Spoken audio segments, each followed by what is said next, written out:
What is up, everyone? Welcome to today's podcast. Today we have a very, very special guest with us, and I'm going to let the special guest introduce himself. Special guest, reveal yourself. What's up, guys? It's Nolan Shoemaker.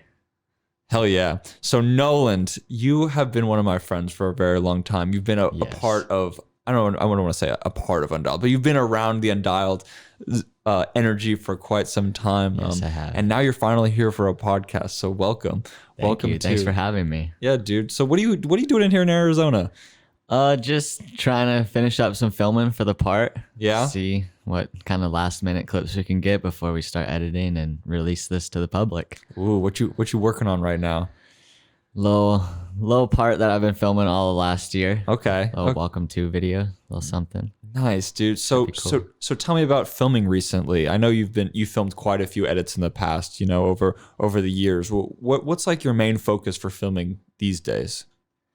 Honestly, just as long as I'm having fun and I'm with my friends. Mm-hmm. I don't know. I don't try to go searching for a clip too much. I have certain tricks that I want to try over things, but I can't force it over any spot. Just got to find the right exact spot for it that I'm looking for and just send it. Facts, dude. It's a lot of fun.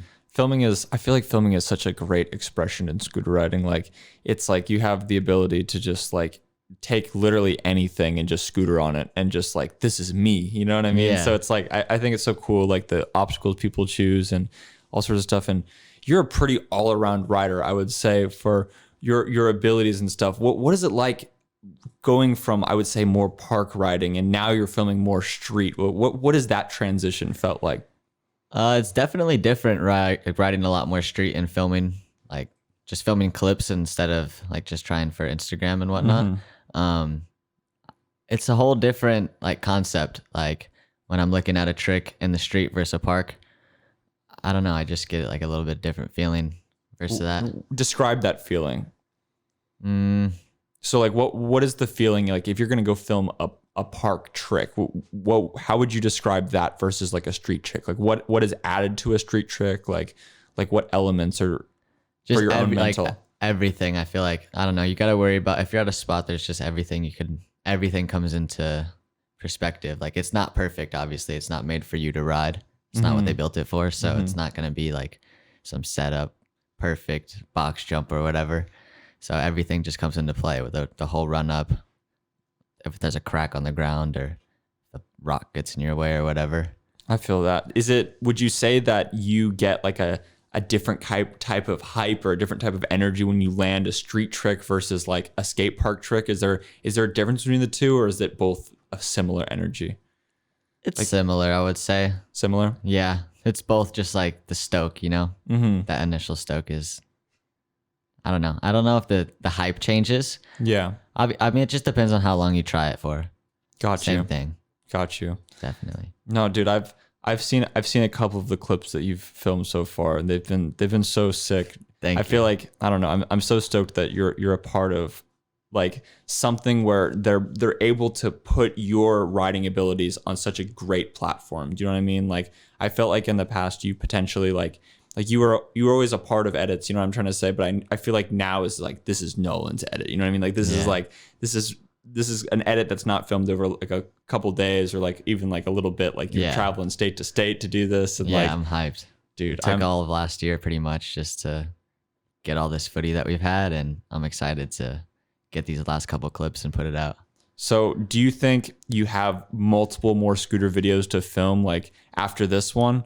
Oh, yeah. Definitely. What's like your main, like, do you have like a goal with your scooter videos? Do you have like a direction or like a certain like niche that you want to hit within your edits that you feel like hasn't happened in scootering yet? Not really. Like not a exact type like way I want to go. The next video I film though, I do want to like do a little bit more of both things, because this next part is just a full like street video that I was filming last year. Yeah. So in the next video that I drop, I'd like to add a little bit or like cooperate a little bit more with the park side of it and go back and like touch with my roots, and then still have like the street side too. Just more of like a, hybrid part, I guess. So you say it's your roots. So when you first got into scootering, was park scooter riding or transition scootering your main 100% focus, and like Yeah, 100%. and how did that come to be? Like, who were you around? Like, what did that look like? So I grew up riding Chino Park. I was riding with like all the locals there, like Branson and Ryland and Cam Ward and whatnot, were like the better people who were riding. And then there was always like the local homies at the park, like Joey Puckett, Jonathan Medina, like the people that I'd ride with almost every day. And then we'd have like Branson and them come when I was younger, and I'd be like, yo, like, they're so sick. Like, I'm trying to be like that and ride. Did you meet these people at the skate park? Like, did you just get a scooter one day and just go to the skate park and meet these people? Or did somebody get you into scootering and then you met this whole group? Like, how did that happen? The people that I just named, I met at the skate park. So like I got my scooter, but I did have a specific like friend group that got me into scootering in the beginning. Like we all rode skateboards and whatnot. And then one day I just went over to Tell me their about that house. story real quick. Yeah. So we were all just skating, and I just figured we were going to go hit the park, and I showed up to their house, and all of them just were on scooters. And I was like, yo, like, what are these things? Kind of just tripping out over it. Right. Yeah. And we were going to hit Little Chino, and I didn't like skating tranny. I was more of like a street skater. And so I asked to just borrow one of the scooters, and they had an extra one. And I just had a blast on it. And then so Little Chino like was a week or 2 weeks later, I was at Scooter Zone buying like my first complete. That's so sick. So Little Chino was the first place you had a sesh. Yes. That site. Was it a fold up? I think it might have been. It must have been. It could have been. I honestly don't remember. Dude, that's so cool. So then from there, when did you really start to take scootering seriously? Like when did it become like your main thing that you chased? Like from getting your scooter at Scooter Zone, like what was the next step in becoming like what was your drive? Was it like I want to become a competition rider, or was it like I want to become an edit rider? Like what was like your focus? What was your well, I didn't really know like too much about the competition scene at first, so it was like more just trying to like, hey, I want to film like a crazy video part or something. Yeah. Like Jake Clark and Gus Reimer were big inspirations, and seeing their video parts growing up was just like what I wanted to do. And so I was trying that, and then the shop came around and opened up, and I made that my goal to like get my shop sponsor and get sponsored by them and just build with them and do whatever. Got you. Just progress with them as much as I can. So the shop was your first sponsor. Yeah. And did you get to like be a part of the shop when they like were basically like making the shop and like coming together? Like definitely. That's sick. How did you initially like meet Sensei and everything? I just met him at the store, actually, at the shop, their first one. It was like 5 minutes away from my house. It was clutch. That like a scooter store just opened up in my hometown. Like, what are the odds? Yeah, we would just go there, and they had like Friday night ride nights when they first opened up with like ramps in the back. They were just little ramps and rails and whatnot, but it was cool for like the local kids to come and shred just with other scooter riders and whatnot, you know, be around your own vibe. But yeah, that's just how I met him, going through there. And then I filmed some clips on a camera and whatnot, made a little video. And then I actually just gave him like the camera, I think, with the clips, because I didn't know like what to do, like how to edit it or nothing. Yeah. So I was just like, yo, like these are my clips, peep it. Just look at the clips, dude. Yeah. Like this is, give it back to me tomorrow. Take your time, whatever. But yeah, that's how that whole like interaction went. And then they made their first little team, and I've been a part of the shop ever since, basically. That's sick. Didn't you ride, maybe I'm tripping, but didn't you ride for like Elite Industries for like a little bit? Yeah. So how did that, what was that at about? one point, like me and the shop did part ways, and then I went to ride for Elite when they first opened up, and that was awesome. Like riding with that team, that's when I like became good friends with Cody Flom and Amir Lavelle and because they all rode for it as well, huh? Yeah, Elite was a stacked team, dude. We had a lot of good riders. That team was awesome. What happened to that shop? Like, what was it? RIP. I don't even really know. It just went out of business. Because like I remember one day it was like, this is the new shop, like Elite Industries, everything, and then it was just like, what happened? Yo, rip. It was just quiet, like crickets. I don't know. So then you were on them for a minute, and then you got back on the shop. After Elite, I actually rode for the grind shop for a second. Really? Yeah. What? Yeah. That's wild. And then I got back on the shop, and I started working at the shop too. Bet. When did you get on micro and all of that? I got on micro in like 2014, Got you. 2015 maybe. Okay. Yeah, I got on micro like through Branson. Branson helped me out a lot with that. That's Getting sick. on that. Micro was sick. Was that like a shop sponsor through the shop? Or No, was that, or was just- it a whole separate thing? Was it just like, yeah. It was like the shop didn't do nothing to, or because I think I got on micro maybe right before I got back on the shop. Yeah. But yeah, it was a lot with Branson. He helped me out Gotcha. a lot with that. It was cool. Yeah, dude, when it was you, Branson, and Ryland, that was a stacked little team. Dude, it's so sick. That was so sick. The micro days are awesome. I miss micro. Dude, how was it riding those scooters? I feel like the micro scooters were so unique compared to like all the other They're scooters. Like, definitely different. The Benjay deck was a little heavy for me at the time, but it was so good. Like I remember first getting on it and just being like, yo, this feels way different than any other deck. And then the cross neck with it being like such a small head tube. dude, that Benjay deck was wild, dude. The neck on it was crazy. Yeah, I don't know how it didn't break like instantly. And what was crazy about it is like, I remember the first time I saw it, I was like, this isn't real. And I feel like they like briefly blipped up for a little bit and then just kind of went away. I haven't seen one in so long. Yeah, same. I still have like, I think 2 or 3 at my house. That's tight, dude. Those Benji decks were so funny looking. They definitely were. I liked how they did do you ever see like the tie-dye ones for a little bit? Yeah, had, like, a actually. blue. Yeah. Like a light blue tie-dye and a purple tie-dye. Mm-hmm. Those ones were sick. The other ones that I thought were really cool was, remember right around the time that the Phoenix Reventon came out, their micro released that deck that kind of looked like a Reventon, but it had like the X's through like the neck of it. Yeah, that was the cross neck. Yeah, that one. And I remember like when I saw that one for the first time ever at Woodward, I think Zig Short was riding it. I don't know why he was riding it, but I remember I went up to Zig and I was like, yo, dude, what deck is that? And he's like, it's the Nacho deck. And I was like, the Nacho deck? And he's like, yeah, Nacho deck. And then run away. And I was like, oh. Classic. That's hilarious.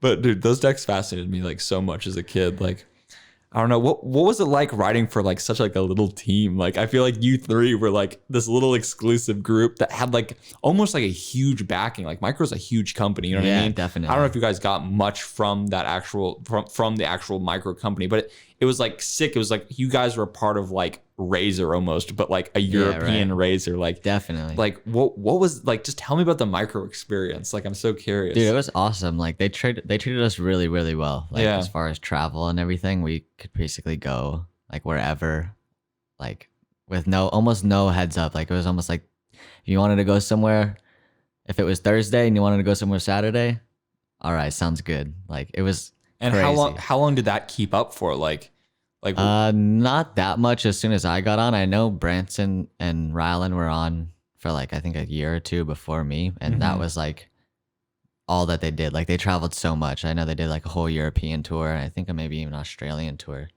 and then I know they did a lot of stuff in the U.S. And then as soon as I got on,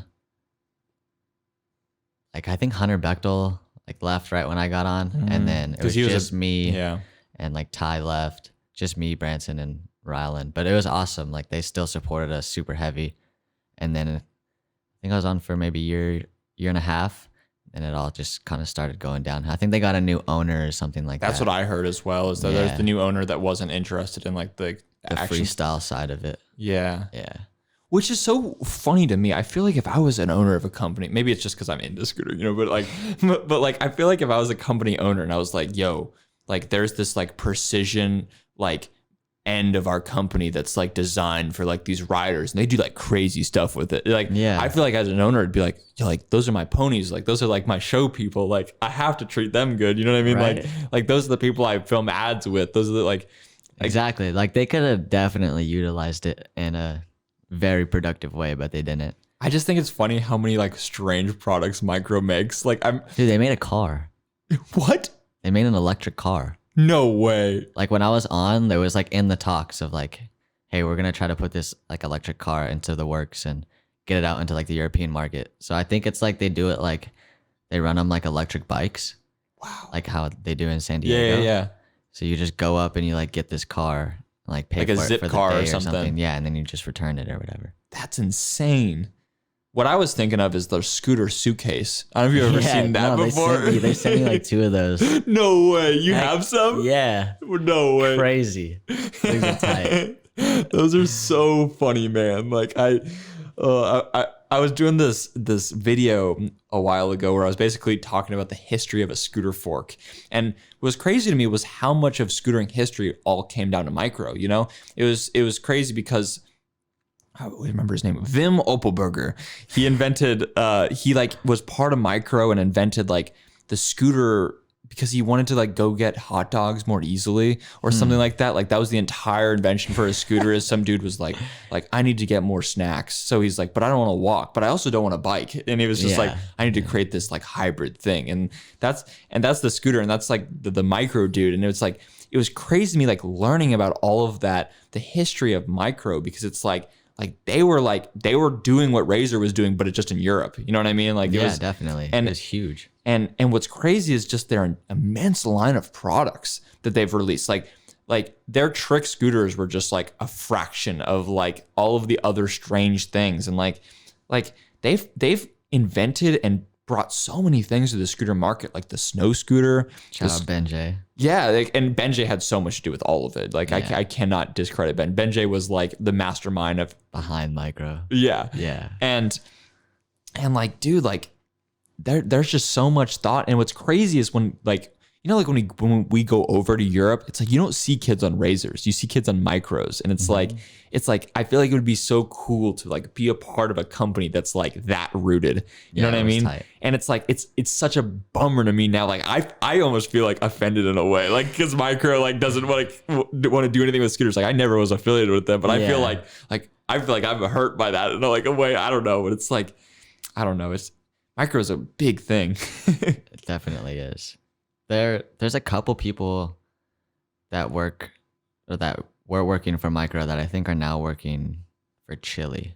Really? On the US side. Okay. I think the people that we dealt with like for like our distribution and whatnot. Dude, Chili's another funny company. And I always thought for the longest time that was like, damn, there's really a South American scooter company. They're really like, I was so hyped. I was like, we're really getting some culture in scootering now. And then like I to come and find out they were made from Germany. I was like, no, like, like, no. Why did you call it Chili and use a chili? Like, that's so funny. Like, I don't know that's fucking Chili. They're also the only company to come out with an IHC, SCS, and HIC fork. Really? Yeah. Which was so funny. It was like this shim that was like in the shape of a plus sign. It's this weirdest thing. And basically like if you want to use IHC, you like there's these like rivets that you can like slide the shim into, but if like you don't want to use the IHC, then you like pull it out and like it wraps around not the rivet, so it can be like smaller and bigger at the same. It's strange, but that I thought sounds way too complicated for a scooter. For real, dude. Like, so what's it been like growing up your entire life and kind of like the scooter mecca? I feel like you've had such a unique experience in scootering, just growing up in Southern California during like the first explosion of scootering. You know what I mean? Like, like what was that like being around like the core like that? It was definitely cool. I enjoyed watching scootering grow from when I started to where it is now. Yeah. Seeing people leave the sport, new people come into the sport, all doing it for the same matter of just progressing it and trying to get it further and further. It's crazy living out there because, like, especially having Chino as a local park, you get to because that is such an iconic skate park. Like, I remember seeing Chino skate park as like a kid and being like, that hip is the golden hip. Like that's yes. Like if you want to land a trick, you have to do it there. Like if any trick that's on your mind, oh, it's possible there. You know what I mean? Like, and like that was your local. Like that's crazy. Blessed. That's awesome. Just because always like a whole bunch of different people are rolling through. It doesn't matter. Like, as a kid growing up, you would get Corey and Capron coming there, and then the next day you have like Donatelli there, you know, like doesn't matter what their style is, people come to ride that park, and it was cool just like always having people that were there to like look up to and strive to be like as good as them and whatnot. So it was awesome. I feel like also too, it's like your local was a place where they did so many of the competitions and continue to do the competitions, you know? Not in the beginning, but more recently now. Okay. Yeah. Did they not do that many in the beginning then? No, when the shop started throwing competitions was like the first time we had a competition at Chino, I think was the first competition at Chino ever. Wow. Oh, Just because it's a public park and they don't like close it down for anything. I think it's only been closed for like Nija to like shoot a commercial. wow. And then they let us throw a comp. That's crazy. That's actually so sick. Wasn't there, okay, maybe I'm confusing this with another skate park, but wasn't there a time where scooters weren't allowed there when you'd get like kicked out? Yeah. That's wild to me. Like growing up. Yeah. It's just a whole different thing now. Like before I even scooted and I would go there and like skate, my mom would just like take me there and be in the park with me. And like the cops would come and within seconds, everybody was outside of the skate park because, you know, they didn't have their helmet or whatever. And then, you know, I'm the only one in there because I'm a little kid all padded up. Mm-hmm. It was sick. But then now, like, the cops come and they don't do anything. Yeah. I feel like that's The cops come and nobody moves. I feel like that's the natural progression of skate parks, though. I feel like that's how so many skate parks are. It's like when they first open up the skate park, it's like, all right, security is like important. Like we must make sure that that the skate park is orderly in conduct. And then there's just too much stupid crap that happens, and they're just like, all right, forget about it. Like, whatever. They're more worried about what the people are doing in the parking lot now instead of at the skate park. Yeah, that's like what the antics is about. You know, it's the parking lot. Yeah, seriously. Dude, but Chino Skate Park is such a legendary skate park in the scooter world. Like, I feel like, yeah, pretty much all the edits from back in the day, like there was a couple clips from Chino. Like, even always like that first, I think it was the Blunt Envy, like America tour or Cali tour. Yeah. I remember watching that and she's like, yo, they came to Chino. So what was it like going to like Claremont for your first time? Because I know that's a little bit of a distance from you. But what was that like? Because I know Chino was kind of its own little scooter mecca, you know. But I feel like the real beating heart of it was like Claremont. You know what I mean? Oh, definitely, yeah. Like especially back in the day, so many people, Tanner, Jake, Maverick, Mikey, so many people that rode scooters in San Diego. My first time there was crazy. Like I didn't want to leave. Tell me about that day. It was my first time. I destroyed the palm of my hand on that ground. Oh yeah. my god. That ground has taken so many people. Right when you walk in, I don't even know what I was trying. Probably like a double whip or something. Just destroyed my palm. So what was it like? Like you obviously like heard about the skate park before you went there, and like what was it? What was your expectations going in there, and were they met? Like tell me about that day. Definitely met. I was like nervous to ride that park just because of all the videos and everything you see from it.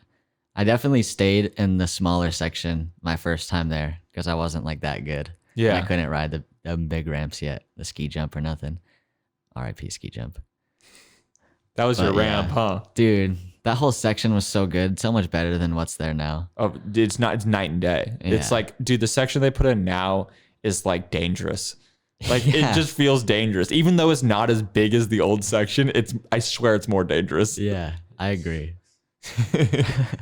Like, I feel like it's so interesting to me because it's like, I think about Claremont Skate Park and it's like, why was that the mecca of scootering? And I feel like it had so much to do because of the shape of the ramps, like how the park flowed, like how it looked in the background, you know what I mean? And it's so crazy to me just how important like those little details of a skate park can be. You know what I mean? Like those little aspects made up a skate park, and people don't really go to Claremont now anymore because it's not the same thing as it was. And it's like, imagine if they would have just like kept up on it. Imagine if they would have just kept repairing the ski jump and like made it better. Or if they were to redo the section, like implement aspects of why people love the skate park in the past into the new one. You know what I mean? Exactly. Like, and it's just, I don't know. It's a bummer to me to like watch.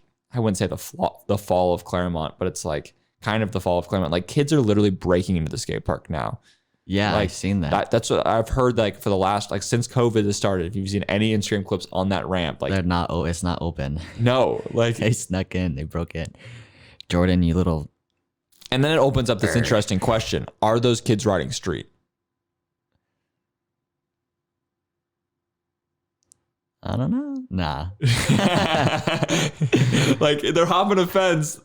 They're breaking in. They're riding the It's like riding a pool. Yeah, it's not really street, but it's like, I don't know. I really hope Claremont can survive through COVID. That'd be a bummer if they can't. That would be if COVID was the downfall of Claremont. Yeah, I also heard some other dumb crap about how they're not going to do SD there anymore or something like that. I was just gonna say something. I feel like SD has been keeping Claremont alive too. Like, Yeah. at least in the scooter scene, like even keeping scooter riders going there, just because. For I feel like it years was and the years. central meeting spot. Like once a year, everyone would meet at this stupid skate park. Yeah. And let's just hang out and ride. Yeah, it was just like people getting fucked up in the parking lot, like, and then people like going hard as fuck, like at the competition. You know what I mean? It was this insane energy. And then like the only place in the entire world where you could get like scooter booths, it's like a scooter farmers market going on, and it's just like the only place that like you would ever see that happen. Yeah. And you get to see all like the sample parts. That was the coolest thing about for me about the SDs in the past was like the unveiling of all of the parts, because companies would really save that shit for that event, and like we would get to see it and stuff. And I feel like maybe Instagram was less intrusive back then, so it was like sure. it was like we didn't really have the ability to see it, but like I really like that aspect of SD, and it's like a bummer that they don't really have that anymore. Yeah. I just miss competitions. Yeah, tell me about whole that. year. Tell me about that. You were such a competition rider, and now it's just been ripped away from you. Tell me about that. I'm very butthurt. I wanted to compete last year really bad. I was feeling good going into the year. Yeah. Yeah. And then this whole thing happened and everything got ripped away from us. But we did get to compete one time again twice actually. We had the Chino comp, Yeah. which was good. And Qualified for nothing. Exactly. And then we had the Action Space comp, which was weird, but it was cool to like get to meet up with all the Tell me US about that riders from your perspective. Obviously, the competition hasn't came out yet, but like, what was it like going to that thing and doing a competition with cool. no crowd and like? I didn't like that aspect of it. I like the crowd. I feel like I feed off the crowd's energy and the sound. I feel like the vibe is different when there's like a crowd in there. It's like, Yeah. it's like I'm doing this trick for a purpose, and it's like, was that hard to capture that, or was it like the vibe of all the best riders around you? Like, did that bring it back? Nah, I don't know. It was definitely missing something. I Yeah. feel like the crowd was needed. Yeah. I don't know. It was just like quiet, like you're doing your run and there's just not even silent. there's not even an announcer like on the mic. You don't hear nothing. Like, I don't know. It's weird. That's strange. I feel Like like you that- just hear like a quiet voice kind of yelling in the background, like 30 seconds left. Like you barely hear any, like, I don't know. I feel like, and when they put out the competition, you watch it, it's gonna be like, welcome to this probably be competition, sick, blah, blah, yeah. blah, like, and it's just you guys like, just in this quiet room. Just me. It was just me on Ox in the hangar. That's what Clayton was saying. He was saying that like there's nothing going on, and then you finally just went up and plugged I your was like, phone in. we need something. We walked in and it was just dead silence. Just the hangar, cold. I was like, Did you guys have to do your runs in the morning? I think it was like at 12, like 11 or 12. It wasn't bad. Okay, I was about to say, dude, that would suck. Like waking Yeah. up in the morning, like 8 a.m., going to the hangar. Like a real comp. Yeah. No, they gave us some leeway, so that was nice. There was like time in between, like more time in between, so that was cool too. But just whole different aspect of a competition, like a virtual comp. I feel that. What has there been any competition in your past that like really stands out to you as your favorite? Like a particular one, but almost like I'm looking When I forward was younger, to this contest. oh, Either one. Like is there a contest in the my favorite comp I've ever been to was CooterCon like 13. Yeah? Why? Just, dude, it was crazy. Like the vibes there were like unmatched. Like the best trick, it was like one of my first times traveling for a competition. My mom took me out there and like supported me the whole way through it. And we went up to Oregon for it.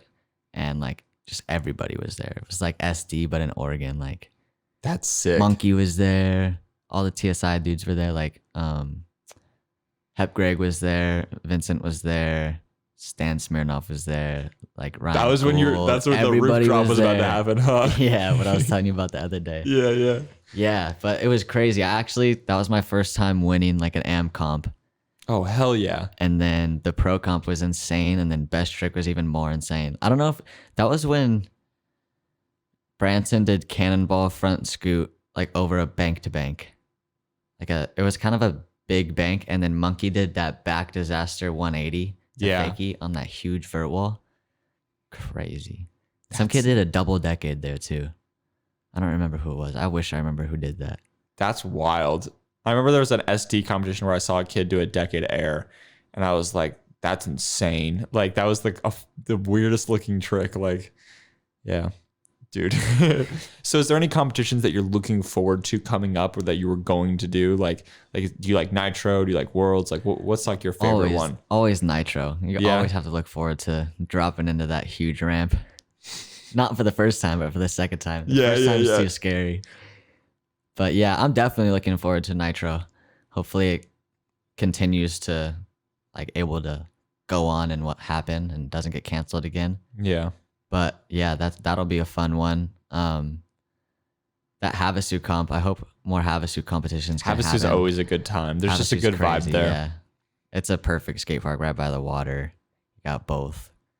Got a perfect plaza, perfect bowl. So you like competitions and you like going to them. There has to be something about a competition you really enjoy. Would you say that it's meeting and being around all of the old friends that's like the thing that really keeps you there? 'Cause it's like yeah, like winning a competition is like cool, you know what I'm trying to say? But like I'm sure there's more to it than just that. Like yeah, like, I mean, when I go to competitions are definitely just to obviously to see where you're at with the pack, but yeah. You obviously get to meet up with all your homies that you haven't seen in a long time and talk to them and catch up and actually just ride like a skate park with all. It's really just a huge session with all of us like trying our best, which is really gets intense. But it does. Yeah, it's crazy like riding with some of the best riders in the world, and we're all going as hard as we can at the skate just park. feeding right off there. of each other. It's like everyone trying to be the big dog. It's crazy. Everyone's trying to be big dog. Like it's just, but it's also like the most like natural and like organic, loving environment. You know what I mean? Like, yeah, we're always like all there for each other. We're all kind of competing with each other a little bit. We're all like, if somebody falls, it's like we got their back. We're you know bummed. what I mean? Yeah, like it's they're like, gonna be having a flawless run to take you out of the podium spot, and then they fall, and you're like heartbroken just as much as they are. Yeah, like you really feel for it. Yeah, it's like damn. That was a great run. He had it going. yeah. That's one thing I really love about scootering just overall is just how like supportive riders are to like one another. It's like this bond that I feel like all scooter riders have this like, this definitely. And I don't know, it's so good. I feel like what needs to happen in scootering though, is I feel like there needs to be more emphasis that gets put onto like just that friendship side of scootering. Like I feel like one of the best SDs of all time was the El Nino SD that got canceled. Then it got canceled. Like even though the competition didn't happen, I feel like people still had a really good time. Yeah, for you know sure. what I mean? And I feel like that had nothing to do with the contest. It was all just about getting all of the guys together. And I feel like within scootering, like there needs to be these bigger events that aren't centralized around like crowning a winner, but more just centralized around like, hey, we all love to do the same thing. You know what I mean? And that's the focus. And I feel like that like it that's kind of hard because it's like with COVID and, you know, just getting big groups together and like, but I don't know. I feel like there's just a certain level of authenticity that would come out of like these old Woodward camps, these old events. And I feel like that can be recaptured still, but it just has to be presented in a format that will allow that. And I don't know, I've been thinking like, imagine going to like a Woodward getaway or something where it was like kind of an acknowledged thing going into the weekend where it was like, don't use your phone. Like use your phone to like text and call people, sure, but like no Instagram clips. Yeah. Like go to this Woodward event and like the theme of it, like on the flyer, it literally says like no Instagram clips. And like the idea of it is to like everyone films a video where it's like people aren't stressing about, you know what I mean? Like I feel like maybe introducing things like that to scootering would be like really beneficial just to the community, you know? I don't know. I agree. I think it would help out a little bit. Yeah. Definitely be hard to get all these kids off social media though. But then again, it's just like that's just how the world is. You know, it's Yeah. just that's the real genuine shift in the world. The only thing that's consistent in life is change. You know, It's always changing. what do you want to see happen in scootering? Like what do you want to see happen to your craft? Like for you specifically, but for the overall general scootering. Like where do you want to see scootering go? Just on the path that it's on right now, I think we're on a good path of Yeah. getting more popular, and we're all developing more as riders, I feel like, at this time with everything that's going on. Mm-hmm. Because like you said, we were, at least for like riders like me, competition riders more, Mm-hmm. we were all stripped away from our competitions, I guess, this year because of COVID, and now more of us are getting out there and filming video parts. So I think it will expand our like riding more, Mm-hmm. and I think over time that our styles will just develop more. Like, When you say expand riding more, do you mean that in a sense of like bigger and bigger combos, or do you just mean in the sense of like the scooters changing in design? Do you mean that in the sense of like what specifically do you see being emphasized in the progression of scootering? Like, I think like just the scooters itself are getting bigger yeah, in size.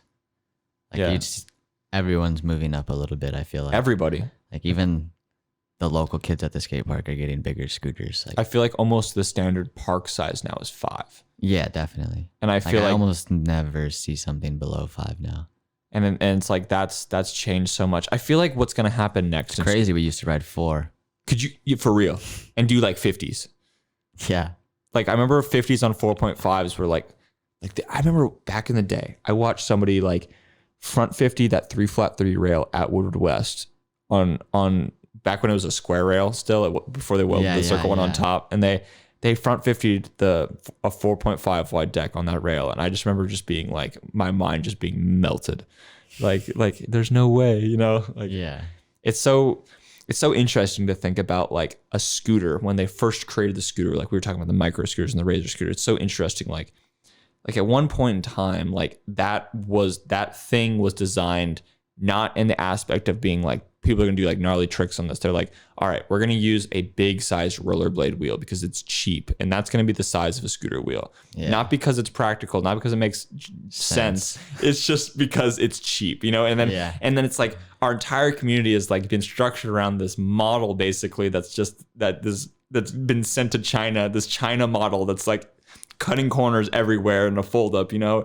And it's like we're then building a professional machine based off of that, you know what I mean? It's like I feel like a lot of scootering is, I don't know, one thing that kind of bums me out about scootering sometimes is like people, I feel like, are impatient about the natural growth of the community and about like the overall structure of scootering. And I feel like scootering is going to take probably a few more years, maybe even a little bit longer to like get to that recognitional point that we all like dream of. But I feel like it's like we have to put in this time. That's you know what we I mean? all really want. We all know what we all really want with scootering. Yeah. It's to get to that point. And I feel like the people who are going to reap the rewards from that are the people who are going to make it through this period right here. Yeah. You know what I mean? You got to stick it out. You got to stick with it if you want to make it to the top with it. Mm-hmm. I feel like the next big thing that happens in scootering, that would be like a really cool thing for just potentially action sports in general, is structuring the contests in a way that that's more enjoyable from the viewing perspective. And I feel like it's like fine potentially from the rider's perspective now, like the riders, you know, worry about their run, they do their thing. But I feel like in the aspect of like potentially betting on scooter competitions, getting more monetary, getting just more money flowing through scootering, having a more tangible way for like a viewer to understand who's the winner, like a clear winner. I was talking with Chris Ferris about this on one of the podcasts, but basically creating like, imagine like if there was a course that was kind of like skater cross, but it was like had like street features in it as well. And it was like your run was the lap. And that was what you got rated on. And it was like, then from a viewer's perspective, it'd be like, oh, well, that person didn't finish their run. obviously they're not going to win. You know, it's like you have to cross this finish line. And I feel like there needs to be some structuring to scootering that really allows it to be put into a spot where sponsors would want to put their money into it. And I feel like that's the next biggest step for scootering and just action sports in general, because it's like, if we can get the viewership, which is going to be there. You remember at Nitro Circus competition, like how many viewers wanted to watch the scooter? It's there. It's just like, how is scootering going to present itself to be consumed? Yeah, I mean, it's dude, every event you go to with multiple action sports, scootering is the most watched event. It is every time. Doesn't matter where you are. Nitro Circus, Extreme Barcelona, wherever. Feast, yep. Wherever. I remember the early Feast competition, scootering was kind of like a side thing. And then like later on, like recently, these current years, it's like, it's the main event. The main event. It's the main event. Like, yeah, it's insane. We're no joke. We're coming. I feel like when scootering gets like discovered from like outside brand sponsors, they're gonna be like, oh, scootering is really cute, and they're just gonna like keep unraveling like how big the actual community is, and it's just like, oh, everyone's scooters. You know, it's like, yeah, it's gnarly. It's like a lot of us. It's so funny too, because everyone knows what a scooter is. You know, everyone knows what it is, and it's like they just don't know what it can do. Yeah, and it's just like once those neurons connect with people on a mass scale, it's lit. It's lit. It's lit. It's lit. Hell yeah! So, are you in school or anything right now? What are you doing with yourself? I'm just working at the Shop Pro Scooter Lab. Working at the shop? Hell yeah! Scootering. That's sick. Dedicating your time to scootering. I love it. Yes, on and off the scoot. We're always around scooters and helping the future generation pick out the right scooter and what they want to ride. Yeah. Do you have anything like obviously scootering is fantastic right now. Do you see yourself staying within the scooter community as long as you can, or do you have anything else that you're like wanting to chase in your life? I don't know. I'd like to stay in the scooter industry. Yeah. Just because it's what I've always done and what I've always gravitated towards. Okay. Is just scootering. Do you see yourself ever like potentially opening up a shop, or do you ever see yourself definitely. like what would be like one of your goals in scootering? Opening a shop would be cool for sure, or like opening like the shop or something, something like that. That would be cool. That would be really cool. Somewhere where it's needed. Yeah. Just anything. I haven't really thought about like too much of that yet. Just focused on my riding, but yeah. No, I was just curious. No, yeah.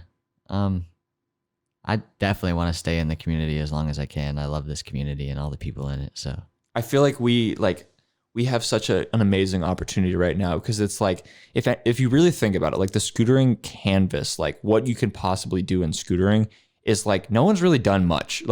Like things have been done for sure, but it's like if you compare the car industry to the scooter industry, it's like think about how many people have been able to make careers and being able to express themselves through the car industry, you know what I mean? But versus the scootering, it's like there's, I don't know, maybe less than 100 people who have taken full advantage of scootering, you know what I mean? And it's like I feel like we've grown up in this golden era, this golden time that like I think like it's so cool. Like we just gotta like make these opportunities, and it's like utilize everything we can. And it's like we're becoming those older people that like then are gonna determine like what kids are gonna be doing like within scootering. And like I just think it's so cool. And I think another big step for scootering is once the scooter riders get older, like once the people who grew up, like once there's people out there who are like adults, doing things with their lives, who grew up scootering, like once those people are out there, then I feel like scootering will, then the whole idea of it will kind of flip. Yeah. You know what I mean? I feel like it's just time. Definitely going to take a while. Just got to be patient. Just patience. It's coming. It's on its way up. Scootering is too fun for like something not to happen. It just makes too much sense. Scootering's too fun for what happened to rollerblading to happen to us. Dude, what do you think happened to rollerblading? I don't even know. Like if you were to take a guess. I've taken a few guesses. Off. I think they ran out of tricks. Who cares if they ran out of tricks? Have you seen the shit they can do? Like, I know, but it's like, think about this though. Think about if they're attached to their item that they're riding, you know? Yeah. And it's like they can't spin that, they can't manipulate that thing. True. You know what I'm trying to say? It's like they can only really do grabs, they can do spins, they can do flips. But like, how many variations of you know what I'm trying to say? You do? Yeah. And then I understand. And then it's like from there it's like how big can you take those things, you know? And like can they do bigger rails? Like, can you? Like, if there was somebody that, like a kid that got into rollerblading that was like, I really want to do this, like, can he be better than what happened? Like, or do they just cap out? Like, yeah. Like, because I watch rollerblade videos and I'm like, they're gnarly. Like, how could you one up this? You know what I mean? Like, yeah, people were doing like rails on like third stories of buildings with like a 30, 40 foot drop. And they would just do it. Yeah. They're crazy. I feel like it was probably the easiest to hit rails on rollerblades versus any other discipline. But I feel like you're still. I feel anything else is the hardest though. Like riding training, I feel like is the hardest on rollerblades. But it's also like you're still putting yourself in that position. Yeah. You know, you're still putting yourself in that risk. Like, ugh. Count me out. It's so funny to me how many like skate parks have been built for like roller skates back in the day, and then like have been kind of like it's ran like over. Chino. Like was the only two things allowed at Chino were skateboards and rollerblades. That's wild. And then you know Esco skate park. Yes. You know that was built as have like. Have you seen what Chris Haffey has done there? No. Bro, Chris Haffey did the craziest transfer, like out of the quarter pipe, or like out of the bank next to the quarter pipe, over the wall into the spine area, and like grinded. On the spine? Either on the spine or the quarter. I don't know. It was crazy. I know they had crazy Chris Haffey. I seen this one video where they had this like rainbow rail. They like brought this rainbow rail into Esco, and they were just doing the most ridiculous stuff on it. But I don't know. It makes sense for that park. That park is pretty wild. Yeah, it's crazy. Like rollerblade, I guess, makes the most sense. There's with just that some big handrail and those huge ledges. There's just some features in that skate park that just don't make a lot of sense to me. Yeah. Like, but they do to rollerblading, you know? Yeah. Tim from Esco was telling me that back in the day, like that rail used to be like perfectly waxed every single day. Like people would just be seshing it all day. Like people would come to that park just to like have chill sessions on that like gnarly rail. And I'm just like, that's crazy. Like screw that. I couldn't even imagine. Just like, yeah, this is a warm up. The rail's only 7 feet tall in the middle, practically. It's like as tall as me. It's ridiculous. Couldn't imagine sticking. I feel like that rail somehow is like an iconic piece of scootering history. You know somehow. But like yet 4 riders have done it or something. Not many. Yeah. I swear I've hit bigger rails in my life than that rail, but like for some reason I am so intimidated of that rail still. Like it's just this mental thing. I don't know. Yeah, it has like the most perfect hop on too, but as soon as you hop on, you're like way too high off the ground immediately. I've hit in the hub before. Have you ever hit in the hubba? I don't think I have. Dude, that's even gnarly in itself. That's scary. They're both gnarly. I remember that old MGP video, they did it like side by side, the hubbas. Yeah, that was sick. Yeah, legendary. No, those dude. I just remember the tour videos from like Esco back in the day. That park, there was like a short period where I thought that park and Claremont were the same park, and then after that I was like, oh no, Esco's like its own thing, and that park is, I feel like, another one of, I feel like the 3 parks that are like the core scooter parks was like Chino, Esco, and Claremont. Yeah, definitely. It's interesting. Esco is a huge part of it. What do you think it is now? I think Adrenaline Alley. I don't know. Yeah, Corby. Woodward. Corby or Woodward. Yes. Facts. An Australian park, maybe. So how many times have you traveled out of the country for scootering? Or like where have you been? We've been to London twice, Barcelona 3 times, I believe. Okay. And then I've been to like Canada and Mexico, but those are the London and Barcelona are like the furthest I've been. What's like your favorite your favorite place to like go? Like, what's your favorite place you've traveled to scooter? Probably Barcelona, Why? just because that whole city is a skate park. That's true. Like the first time I went there, I was like, this is actually crazy. This is a dream. I just remember seeing like I don't know, in America, it's like when you see an iconic skate spot in a video, it's like you probably have to search for that thing. But I remember in Barcelona, Yes. I was like, I remember I saw this spot that was like an iconic spot, and I was like, no, like there's just pedestrians walking up and down that thing. Like that's like It's nothing.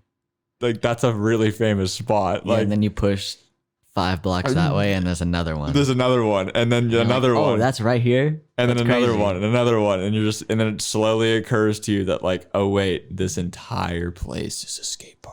Like, yeah. and Who from Skate 3 came here and built this? it's funny because like I enjoy riding street more than I enjoy riding like Marbella. Yeah. Oh yeah, definitely in Barcelona. That park is not that cool. Yeah, I don't know. it's not. It's not that good. I remember you posted an Instagram clip so long ago, and it was a video of Marbella, and for whatever reason, I just saw that skate park in a perspective of just like, this is so many rails at the skate park. There's so many rails. It's just that one section right when you Yeah, walk yeah, in. yeah. It was just that one section. And I remember I commented like, yo, Nolan, where is this? And you're like, oh, it's in Spain. And I was like, oh. And then I like went to the park and I was like, oh, like It's not that cool. not that cool. It's a nice park though. It's cool. But the streets, I'd rather just ride around in Barcelona. Dude, there's just so Nice much spots. antics. I want like you know how they make Muslim people go and visit the thing once a year. I mean, once in their lifetime. I want every scooter rider to go to Worlds in Barcelona Me once. too. It's like Yeah. that's how they get sworn into scootering. That's how you're accepted. I always think about like swearing into scootering, and I think about like what that means, and I feel like you remember like the first time you ever went for like a scary trick and you like really put yourself on the line for something like that, and then like what you thought about scootering before you did that and what you thought about scootering after you did that. I always feel like people need to have like that moment where it's like, I don't know what's gonna happen. I might die right now. Like I don't know, and that's how you get sworn into scootering. Like I might wake up in the hospital, but Maybe I might roll away. or I might. Exactly. Who knows? That's funny. But anyway, I think I'm going to wrap this up right here. It's been a great podcast with you, Nolan. It has been. Thank you very much. Yeah, dude. Well, hey, thank you guys for tuning in for Nolan Shoemaker and UndialedTV podcast.